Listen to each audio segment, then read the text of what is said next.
দেখো, আমি আজকে ছোট্ট একটা ক্লু দেবো, ঠিক আছে? যারা নতুন কন্টেন্ট, মানে অনেকজন চেষ্টা করে কিনা যে আমি ব্লকিং করবো, ঠিক আছে? কিন্তু দেখো, ব্লকিং করাটা ভাই কিন্তু সত্যি খুবই যে ব্যাপার, যদি তোমার পকেটে একটা স্মার্টফোন থাকে না, তুমি তাতে পুরো দুনিয়া জিতে নিবে। কিন্তু ব্যাপারটা দেখো, অনেক মানুষ ব্লকিং করার সময় ফোনটা ফোন সর্বপ্রথম পয়েন্ট, তোমাকে ফোনটা ধরতে হবে কোন অ্যাঙ্গেলে, যাতে তোমার ভিডিও কোয়ালিটি ভালো হয়। অনেকজন দেখবা ভিডিও করার সময় ফোনটা এরকম করে ধরে, এবার ধরে ভিডিও কোয়ালিটি কোথাও সামনে।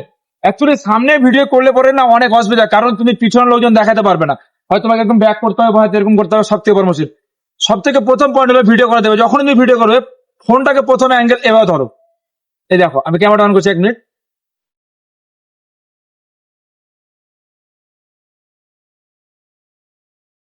এই দেখো, ফোনটা দেখো এরকম ভাবে প্রত্যেকটা ফোনের অ্যাঙ্গেল, এই অ্যাঙ্গেলটা পুরোটা একদম ফিক্স থাকে। কারণ দেখো, তুমি এরকম ভাবে যখন ব্লগ করবে বা কিছু বলে বা হয়তো এরকম দেখাবে, তার রিটার্ন কিন্তু মানুষ দেখতে পায়। আর তুমি যদি এরকম করে সামনে ধরে ধরো, তাহলে কিন্তু ব্লগিং ভালো। ব্লগিং প্রথম করার প্রথম পয়েন্ট হলো তোমার হাতের স্ট্যান্ডটা। কারণ দেখো, আমরা যে অনেকদিন ব্লগ করি, তো আমাদের কিন্তু একটা মানে স্ট্যান্ডের দরকার, বা হয়তো ফোন ধরার জন্য। কিন্তু সবচাইতে বেস্ট দেখো আমার এই হাতে, দেখো এখন এই ফোনে যেরকম হচ্ছে সামনের দিকে পুরোটা, সবচাইতে বেস্ট এরকম। তুমি এখান থেকে যতটা খুশি ভিডিও করতে পারো বা দেখাতে পারো, সব থেকে পারফেক্ট। আর যারা মনে করছো যে আমার কাছে কোনো স্ট্যান্ড নাই বা আমি স্ট্যান্ড ছাড়া ভিডিও করতে পারছি না, দেখো স্ট্যান্ডের কোনো ব্যাপার নাই। তোমার এই হাত হচ্ছে না, হাতটা এটা প্রচুর স্ট্যান্ড থেকে বেশি কাজ করবে।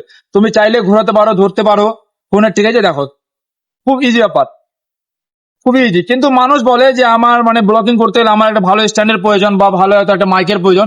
কোনো ব্যাপার না, জাস্ট তুমি একটু খালি এডিট শিখে যাও। আর এর জন্য শিক্ষার জন্য রয়েছে ভাই ক্যাপকাট, যেটা পুরো ফাটাফাটি কোয়ালিটি। তো ভেবে লাভ নাই, ব্লগিং করো।